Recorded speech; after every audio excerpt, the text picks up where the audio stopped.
Bonjour, on va démarrer cette petite table ronde d'une demi-heure qui va nous permettre de comprendre pourquoi et comment mieux miser sur l'ESS dans les politiques communales dans la perspective des municipales de 2026. Rapidement, pour vous introduire le contexte de cette table ronde, l'idée c'était de montrer que la commune est le premier niveau de démocratie locale. C'est l'espace politique où les habitants ont le plus d'espace pour s'exprimer, pour exprimer leurs besoins et construire la confiance qu'ils portent dans les élus et notamment dans les maires. Et que de l'autre côté, l'ESS va proposer des solutions concrètes pour répondre à des enjeux du quotidien des habitants, que ce soit des enjeux de mobilité, du soin, de l'éducation, mais aussi comment mieux prendre en compte la transition écologique. Et que bien souvent, ces initiatives vont naître de réalités locales, de problématiques rencontrées à l'échelle locale et avec l'envie des citoyens ou des parties prenantes du territoire de trouver des solutions. Et donc pour nous, c'était assez naturel de parler d'économie sociale et solidaire à ce niveau, parce qu'il permet de renforcer le pouvoir d'agir des habitants et qui permet de co-construire l'intérêt général aux côtés des pouvoirs publics, mais aussi le bien-vivre des habitants. Pour en parler, nous avons avec nous Nadège Serrero, qui est responsable du pôle territoire de l'AVIS. L'AVIS, qui est l'association qui a pour mission d'accompagner le développement de l'ESS et de l'innovation sociale en France. Patricia Andriot, vous êtes vice-présidente du RTES et vous êtes également élue d'une communauté de communes en Haute-Marne. Le RTES, c'est le réseau des collectivités territoriales pour une économie sociale et solidaire, qui réunit des collectivités territoriales qui s'engagent pour le développement de l'ESS sur leur territoire. Et Aurore Médieux, vous êtes responsable transition écologique et économie circulaire à ESS France. ESS France, ou la Chambre française de l'économie sociale et solidaire, qui est l'organisation qui représente et fédère les organisations nationales représentant les différentes formes statutaires de l'ESS et qui représente également les chambres régionales de l'ESS, donc les CRES. Et moi-même, Lina Fassi, du coup, je travaille pour le réseau des entrepreneurs citoyens, qui est une association qui accompagne les entrepreneurs de l'économie sociale et solidaire dans le développement de leurs activités, dans l'objectif de revitaliser des territoires qui sont en situation fragile, notamment en recréant de l'emploi et en créant du dynamisme économique grâce à l'ESS. Je vais commencer par vous poser une question, Nadège.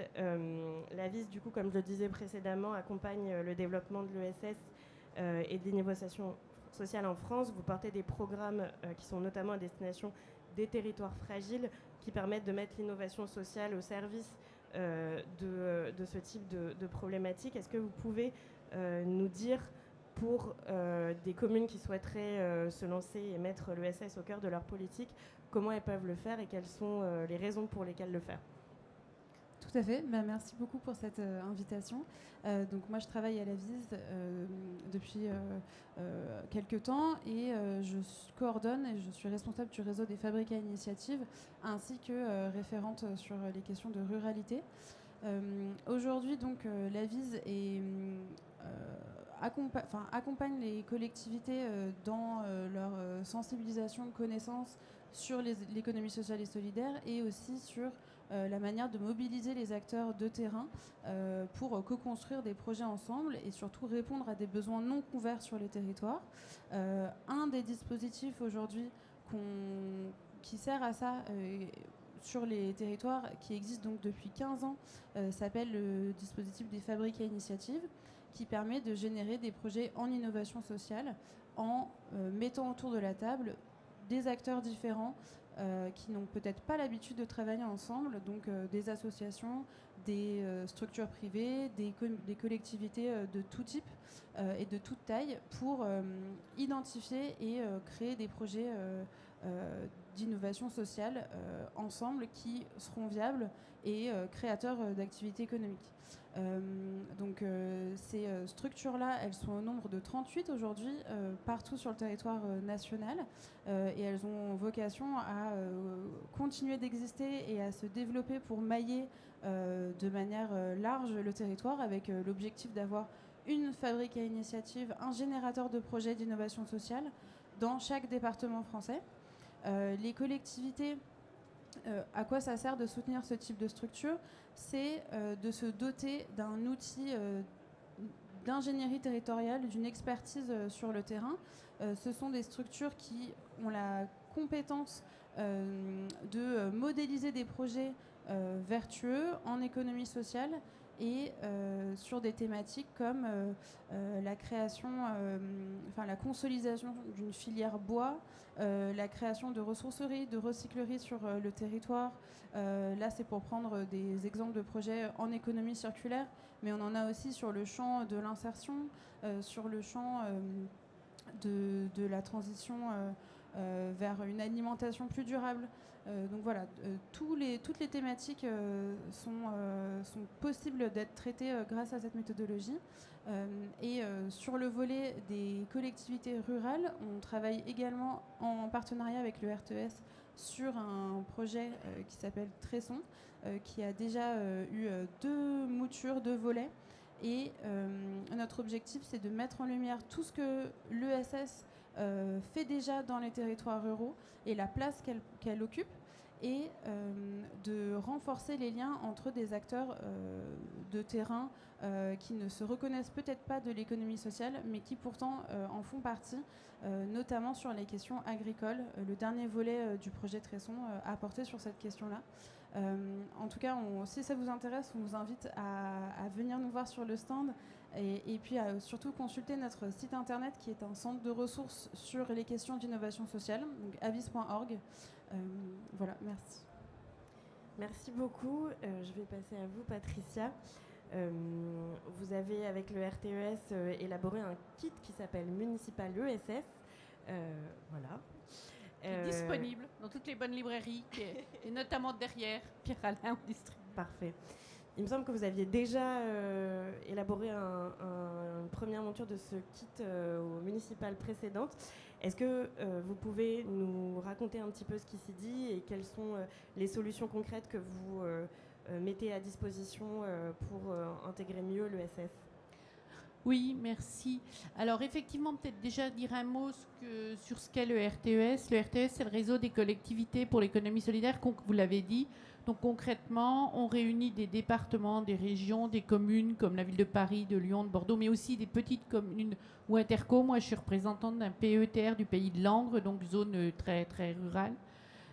Voilà, donc une diversité de niveaux de collectivités, mais qui ont tout en commun la volonté de vouloir développer l'économie sociale et solidaire.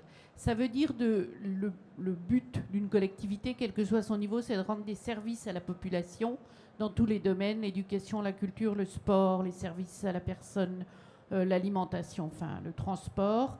Et en fait, on se rend compte que sur tous ces sujets, il y a 3 solutions. Soit on fait venir un acteur privé, on a besoin de renforcer du transport, on fait venir des taxis dans une commune.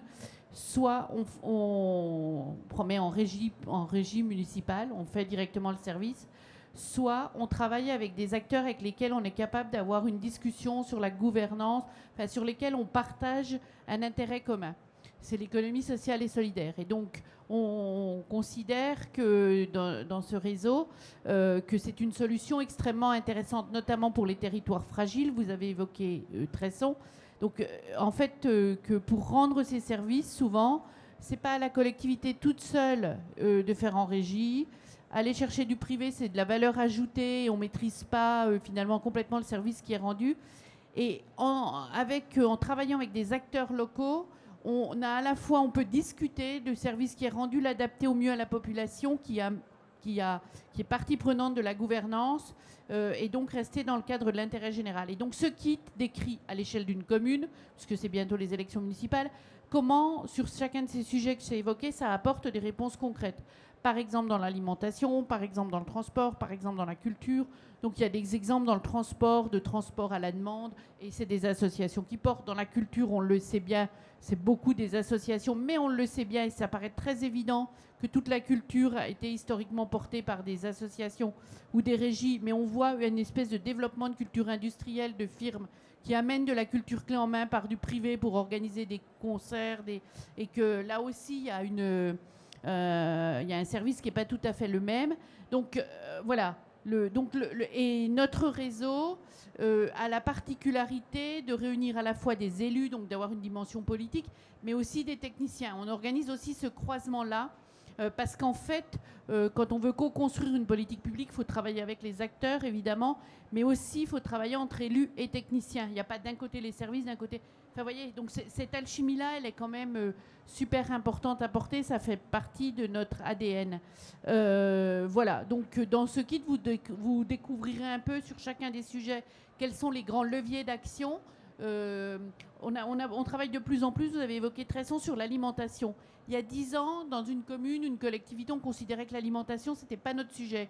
Que une grande ville ou une petite ville, que c'était le monde des chambres d'agriculture ou le monde de la distribution. Aujourd'hui, presque toutes les collectivités se disent que non, la responsabilité de l'alimentation de bonne qualité et aussi que les produits ne traversent pas 3 fois le tour de la planète avant d'arriver, donc de la consommation locale, c'est une responsabilité locale, communale, qui s'organise du coup, qui nécessite des dialogues avec des acteurs. Donc ça, eh bien, vous trouverez des exemples de cycles, de légumerie, de services de portage de légumes à domicile, enfin, ou de rapprochement de légumes. Vous trouverez aussi des sujets sur la gestion du foncier. Pareil, le foncier, pendant longtemps, ce n'était pas vraiment le sujet des collectivités. Donc voilà. Merci beaucoup Patricia. Ça permet de faire le pont aussi sur un sujet sur lequel nous on travaille beaucoup au REC, qui est le levier de la commande. Et donc du coup de comment est-ce que en fait une communauté peut aussi s'investir pour développer l'ESS en étant le premier acheteur de l'ESS, et donc de développer une politique d'achat responsable qui sera faite à travers un certain nombre de clauses sociales et environnementales, mais aussi en travaillant avec des initiatives comme vous l'avez évoqué précédemment, et sur des marchés réservés pour se saisir aussi de ces sujets très directement et très concrètement. Et à ce propos, du coup, je vais vous laisser la parole, Aurore Mérieux. Et vous avez, avec ESS France, notamment beaucoup travaillé sur les enjeux de réemploi solidaire, puisque vous avez récemment rendu public des recommandations pour les mairies et les EPCI, parce que vous êtes membre fondateur de l'Union pour le réemploi solidaire. Est-ce que vous pouvez nous en dire un petit peu plus sur ce sujet ? Oui, merci. Bonjour à toutes et tous. Donc, ESS France, déjà, pour introduire, c'est en effet la Chambre française de l'économie sociale et solidaire. Donc, comme vous l'avez dit, on fédère les acteurs. Et puis, on a à cœur, évidemment, de développer l'économie sociale et solidaire dans les territoires. Pourquoi ? Parce que c'est une économie de territoire qui permet d'employer 14% de l'emploi privé aujourd'hui en France. Donc, ça n'est pas rien. Avec des emplois qui sont locaux, non délocalisables, qui permettent pour certains, quand ils sont dans l'insertion par l'activité économique, de redonner aussi du travail à des personnes éloignées de l'emploi.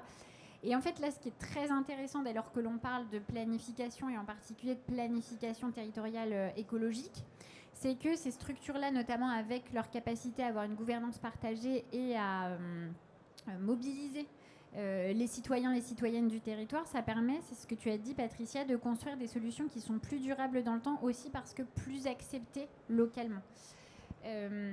Donc, le réemploi en particulier, c'est un très bel exemple de politique. C'est un très bel exemple de secteur d'activité pour lequel on a des politiques publiques territoriales qui aujourd'hui se mettent en place, se structurent.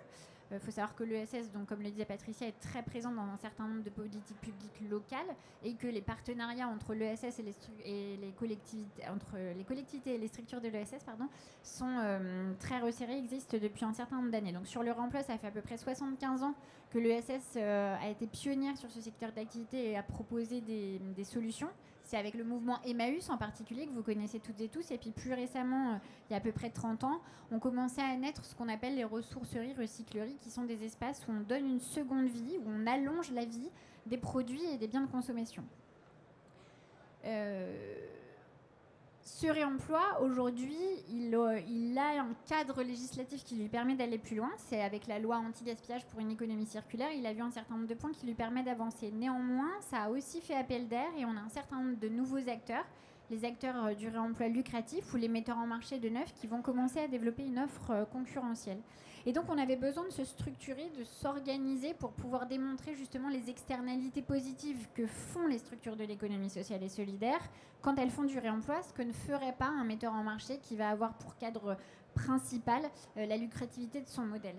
Et on avait besoin de se regrouper parce que ce qu'on voyait, c'est qu'on était relativement éclatés dans un certain nombre de réseaux alors qu'on représente au moins 2500 structures. On a donc choisi de créer, vous l'avez dit, l'Union pour le réemploi solidaire avec des mouvements comme Emmaüs France, le Réseau national des ressourceries-recycleries, la Fédération Envie, le recyclage et le CORAS sur l'insertion par l'activité économique. Et on a maintenant Oxfam France et Chantier École qui ont rejoint l'Union. Et ça nous permet en effet de faire des actions de plaidoyer comme le fait ESS France de manière générale pour défendre le développement de l'ESS dans les territoires, en particulier sur ce secteur d'activité. Ce qui nous a amené effectivement à énoncer un certain nombre de priorités. Nous, on pense qu'aujourd'hui déjà, il faut que ce sujet soit reconnu comme un sujet tel dans les collectivités territoriales parce qu'il est à cheval entre les services ESS et les services économie circulaire et ou déchets. Et donc, on pense que ce serait bien d'essaimer une bonne pratique qu'on a pu observer dans un certain nombre de territoires, d'avoir un élu référent au réemploi solidaire dans les territoires qui permet justement de faire cette compétence croisée ESS et réemploi. Ensuite, on pense que c'est essentiel que dans les politiques publiques de chaque collectivité, il y ait donc un schéma directeur spécifiquement dédié au réemploi, ce qui permet de se donner une feuille de route avec des objectifs, des moyens d'action et donc de pouvoir aussi évaluer ça au fil de l'eau et de le brancher à la politique de prévention des déchets de la collectivité. Et du coup, ça permettrait de décliner un certain nombre d'actions qui sont par exemple de la mise à disposition du foncier pour nos structures, qui est l'un des points, des facteurs clés. En fait, aujourd'hui, il faut savoir que le foncier, c'est le deuxième poste de dépense après les salaires pour les structures du réemploi. C'est ce qui va donc être déterminant pour permettre de faire levier pour développer l'activité. Et on sait que certaines collectivités aujourd'hui se sont engagées puisqu'elles mettent à disposition du foncier gratuitement ou à des loyers préférentiels. Et dans ces cas-là, ça rend plus compétitive l'activité puisque si on réduit le deuxième poste de dépense, nécessairement, ça laisse plus de marge et plus d'air à la structure. Il faut aussi qu'on renforce les liens sur les questions de prévention et de sensibilisation parce que à cet endroit-là, les structures du réemploi solidaire sont le bras armé des collectivités pour aller toucher chaque citoyenne, chaque citoyen et les convaincre de consommer autrement. Et puis, je terminerai sur, en effet, l'exemplarité de la collectivité en tant que telle. On en a déjà parlé sur la commande publique. Et il se trouve qu'on avait porté dans le cadre de la loi anti-gaspi pour une économie circulaire, avec notamment France Nature Environnement, un article qui a vu le jour, l'article 58, qui permet de fixer des objectifs minimums de biens issus du réemploi dans la commande publique. Ce qui veut dire que les collectivités territoriales, dès lors qu'elles achètent un certain nombre d'équipements, doivent avoir un minimum issu du réemploi. Et alors ça, c'est intéressant pour finir parce qu'on a fait une petite enquête auprès des collectivités et des réseaux de l'ESS en local pour savoir si ça avait vraiment fait levier. Et pour le coup, autant le schéma de promotion des achats socialement écologiquement responsables est identifié par les collectivités comme une politique publique qui permet de développer les marchés avec l'ESS, autant l'article 58, pas du tout. Et donc on a encore un petit travail à faire justement pour renforcer ces liens et dire que les solutions pour mettre en œuvre cet article se trouvent dans nos structures locales de l'ESS qui proposent des solutions de réemploi et donc faciliter les liens. Et puis je pense que notre responsabilité côté ESS, c'est aussi de s'organiser entre nous pour proposer des offres mutualisées d'équipements qui permettront de répondre aux besoins des collectivités. Merci beaucoup. Est-ce que vous voulez rajouter quelque chose? On a encore un tout petit peu de temps. Vas-y. Je me permets de réintervenir pour vous parler donc, en une minute de la tribune. Je vous parlais juste avant des générateurs de projets dont les fabriques à initiative font partie. Et on a publié en début de semaine une tribune pour appeler au soutien de ces générateurs de projets. Vous pouvez la retrouver sur Alternative Economics où on l'a publiée. Signé par l'écrasante majorité des générateurs de projets aujourd'hui en France pour appeler les collectivités mais aussi tous les niveaux de pouvoir public à soutenir ces structures qui permettent de faire du lien et on sait que c'est un facteur de viabilité et de concrétisation des projets et de pérennité surtout. Donc voilà, je vous invite à la retrouver sur notre site. Merci Nadège. Il nous reste à peu près 10 minutes si vous avez des questions à poser.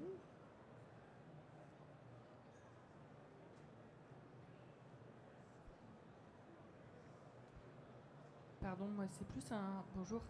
Merci beaucoup, c'était très intéressant. Moi, j'ai eu une incompréhension sur le... Vous avez dit que l'article 58 n'avait pas réussi à faire levier, si je comprends bien. Est-ce que vous avez identifié les raisons? Oui, ce que je disais, c'est que les collectivités, en fait, quand elles le voient, n'ont pas nécessairement identifié que ça pouvait faire levier pour le développement de l'ESS en particulier. C'est-à-dire qu'elles identifiaient très clairement que ça fait levier pour le réemploi, mais elles n'avaient pas nécessairement identifié les structures de l'ESS comme étant de potentiels fournisseurs, voire même, j'aurais envie de dire, les principaux fournisseurs de leur territoire. Mais ça nous engage aussi, nous, côté structure, parce que quand une collectivité, donc les structures de réemploi aujourd'hui sont plutôt sur des biens de consommation issus des ménages, commencent à se professionnaliser aussi sur les questions de flux professionnels. Il y en a certaines qui sont même spécialisées. Et donc, en fait, le problème que l'on a parfois sur de la commande publique, c'est qu'une collectivité, d'un coup, elle va vouloir 40 tables. Et il y a une habitude de fonctionnement qui est de se dire qu'il faut que ce soit relativement homogène dans le flux. Donc là, on a deux choses à faire. Nous, il faut qu'on soit capable de s'organiser au niveau du territoire pour peut-être créer un consortium et faire de la coopération entre plusieurs structures du territoire pour s'assurer de répondre à cette demande en ayant bien les 40 tables, mais avec une réponse pour éviter d'avoir 40 partenaires différents. Et d'autre part, il y a un autre travail qui est fait par un certain nombre de collectivités. Je pense à Lille Métropole, enfin les métropoles européennes de Lille, pardon, qui avait sensibilisé ces agents du service informatique qui avaient une certaine image dégradée de ce que pouvaient venir des équipements de seconde main de nos structures. Donc le service ESS a organisé une visite de nos structures. Là, il y a eu un cadre de confiance qui s'est créé et ils ont été plus enclins ensuite à avoir un parc informatique un petit peu plus hétérogène, mais pour s'assurer qu'il était issu d'une structure de l'économie sociale et solidaire. Donc c'est aussi tout ce travail très sur mesure à l'échelle des territoires qu'on doit faire pour faciliter ce développement. Bonjour, Benoît Vionduri, nous c'est Raedificaré, on fait du réemploi des matériaux pour le BTP. Et je voulais poser une question notamment à Vise, c'est bien vous. Donc vous accompagnez les collectivités, j'ai vu. Et est-ce qu'il y a un moyen de se référencer ou d'être en contact avec vous? Parce que bon, ESS France, on vous connaît bien. Oui, complètement. Alors pour prendre contact avec nous, tous nos contacts sont sur notre site internet. Donc ça, c'est pas c'est avec grand plaisir pour échanger. Concernant l'identification, je me tourne plus vers mes partenaires du RTES qui fédèrent les collectivités qui sont particulièrement engagées sur les questions d'économie sociale. Et donc notre travail est très complémentaire, donc on peut organiser ça.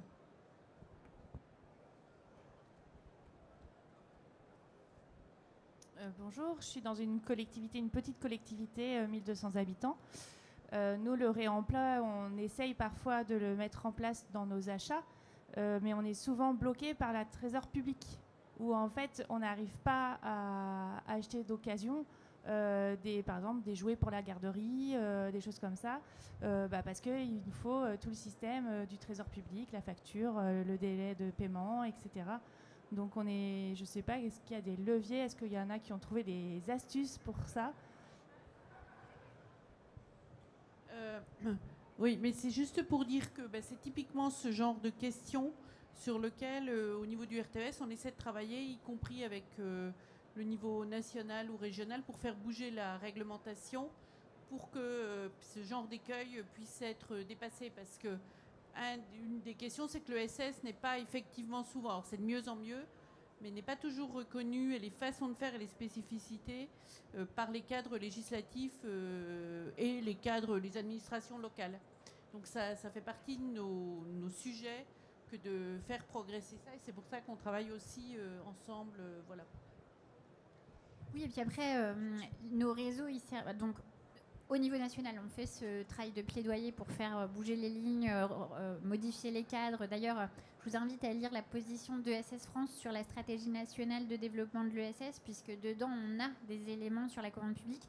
Et d'ailleurs, ce n'est pas qu'au niveau national qu'il faut faire le plaidoyer, c'est surtout au niveau européen, notamment pour faire bouger les lignes sur le localisme, par exemple, puisque aujourd'hui, vous n'avez pas le droit dans un marché de préférer une structure locale. C'est toujours le facteur prix qui prime. Et puis, il faut vraiment, vraiment s'appuyer sur les exemples qui fonctionnent, parce qu'en fait, on a des élus et des techniciennes qui vont vraiment prendre le risque à un moment de se dire « Ah, c'est peut-être à la limite de la façon dont le marché doit le permettre ». Et en fait, ça fonctionne. Et ensuite, du coup, on peut déployer. Et je crois que vraiment, ce retour d'expérience sur ce sujet spécifique des marchés, il est encore plus fort que tout le reste parce qu'en fait, très clairement, sur un sujet donné, on part de cette expérience et on la duplique en l'adaptant à notre propre situation, évidemment. Et d'ailleurs, on a travaillé pas mal à l'échelle européenne pour faire bouger les lignes de la commande publique. Alors, ça bouge pas clac comme ça.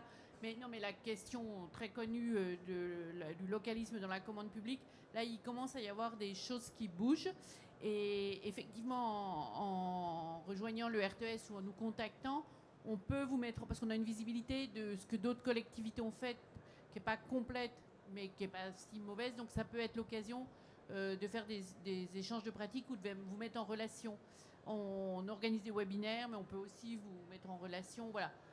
L'idéal, c'est d'adhérer au RTES, mais même sans adhérer, vous pouvez tout à fait nous questionner. Enfin voilà, donc n'hésitez pas.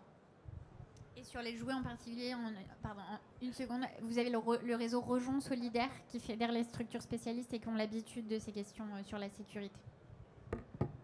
Une dernière question. Oui, Daniel Verchère. Désolée, c'était effectivement le même sujet. Mais à vous entendre, moi je ne connais pas bien ce milieu. En tant qu'élu, ça veut dire qu'aujourd'hui, on a du mal à faire appel à vous et à travailler avec vous par rapport au marché public. Parce qu'il faut, de manière générale, vous voulez dire ? Oui, oui. Non, au contraire. Enfin, je pense qu'en tant qu'élu, aujourd'hui, sur les marchés publics, l'interprétation administrative ou l'application de la règle administrative, elle peut être assez rigide. Après, il faut connaître, enfin, c'est comme vous le disiez, ça dépend de la personne qu'on a en face de nous. Et nous, on peut être aidant, parce que si vous pouvez argumenter et dire, dans telle collectivité, dans tel département, l'administration, elle a accepté ça, ça peut faire bouger l'administration.